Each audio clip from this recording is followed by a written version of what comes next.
The Fed has stepped in and now we're in quantitative easing. Isn't that the message the market is giving us? Well, it certainly looks like that. We're seeing a massive fall off in yields. We're seeing notable strength in equities, although that is highly debatable. Ultimately, though, I think we have to block out all the noise, realize this is one day, and go back to where we were Wednesday. Let's not forget, we had our views. We were bearish on the market before we even knew about Silicon Valley collapsing. This really was a black swan event that came out of nowhere. However, I don't think it necessarily came out of nowhere for the Fed. I think this is a possibility that has been on their radar for some time, and I think they're expecting more of this and expecting some of this from normal companies as well, not just banks. I think they're expecting bankruptcies, and I think they're going to be happy and or okay with that outcome.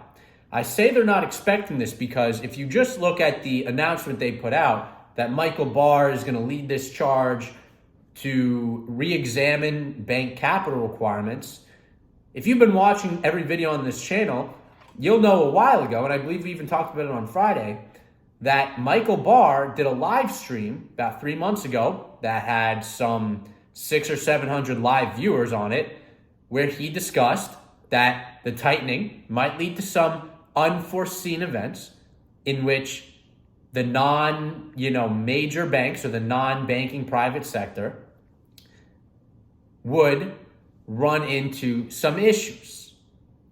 He said in the past, even in the '08 crisis, before that, all the stress tests that we did said there's not going to be a debt problem, not going to be a liquidity problem, none of this kind of problem.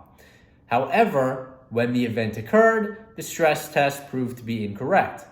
And as of right now, the stress tests are correct, but it makes sense to reevaluate our stress tests and our systems. So the Fed has, in the back of its mind, foreseen this. Michael Barr was put into this position in 2022. They know what they're doing when they're increasing interest rates this much. They know the kind of effect it's going to have. Then that's the kind of effect it needs to have. It needs to be a tighter economy. It needs to be a tighter market. Obviously, this is a very unfortunate event to see, but I don't think it's outside of the periphery of what the Fed's going to do. And I think they actually might need to do more because of this. They need to, it seems, they've taken the position, and this is probably a good position to take, need to backstop the deposits. I think it would be fine to let the private markets do this, to, have the banks sell off some of their assets. There ultimately is no free lunch, but this is an okay outcome. This is, I suppose, fine to do what the Fed is doing.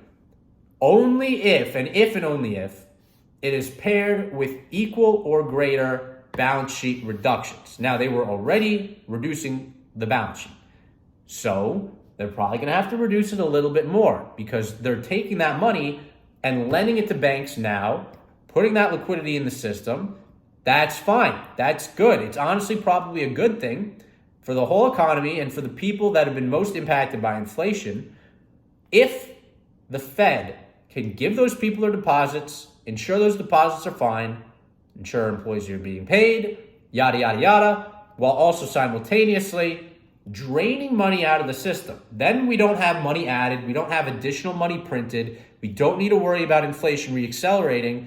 Oh, I got a thing on my phone. And we can ensure that deposits are safe. That is a pretty good outcome for the economy. The Fed's primary goal, it seems, at least its primary fight, is to fight inflation. Obviously, they've got this sideshow around bank capital requirements and readjusting the stress tests and these kinds of things. And it seems that they're doing something about that. But as far as I'm concerned, it's entirely possible for two sides of the equation to coexist. For the Fed to backstop the deposits and do what needs to be done there to ensure deposits are not tampered with. That's the approach they've taken. I think it's a fine approach. I probably would have chosen a more capital markets focused approach that continued to suck money out and allowed existing dollars to be incentivized to buy those bank assets and, people have some impact but have minimal impact. and then force a reevaluation of the banking business model, but that's the approach they've taken. It's not the worst possible approach. That can happen on one hand, the Fed's approach, and then on the other hand, they stay resolute in their battle against inflation, keep hiking interest rates, keep draining the balance sheet, and bringing inflation down. It would be a terrible thing to stop here because we've done all this interest rate hiking, and yes, it's affected the banks that were poorly managed, that did not have the proper risk profile for what ended up occurring, but last month was the highest month-on-month PCE inflation. So, or tied for it, I believe. Maybe off by 0.1 of 1%. It's up there with the highest reads. So we're not in a very, and that's 7.2% annualized month-on-month increase for PCE. Not CPI, PCE, which has been a lower headline number the whole time. Anyways, they still got to fight inflation. So they're doing it this way. I think this way is fine. They're simultaneously using tools that combat the inflationary impact of this. And I don't think they're going to go uber dove on this. There's no reason to go uber dove over here. You know, the banks that weren't properly hedged for this outcome, that was very well telegraphed and very well communicated. Me, 23-year-old Billy LeBou, figured it out. Why couldn't these banks figure it out? That's their problem, and they're going to lose their stock because of it. But ultimately, we have to see what happens. I think the Fed's course over here is not wavering. Obviously, we've got CPI tomorrow. Your guess is as good as mine. I think it's going to be quite hawkish, or quite hot, I guess. We had higher German inflation, just like we did in January. I expect that to continue. We know used car prices were up quite a bit. That is part of CPI. Ultimately, what matters is PCE, but the indicators are hotter inflation so far. So we'll see what happens. It's entirely possible it comes in cooler. We break the 6% year on year. Who knows what's going to happen? We're going to have to see what happens tomorrow. But that's today's video. And until next time, peace out.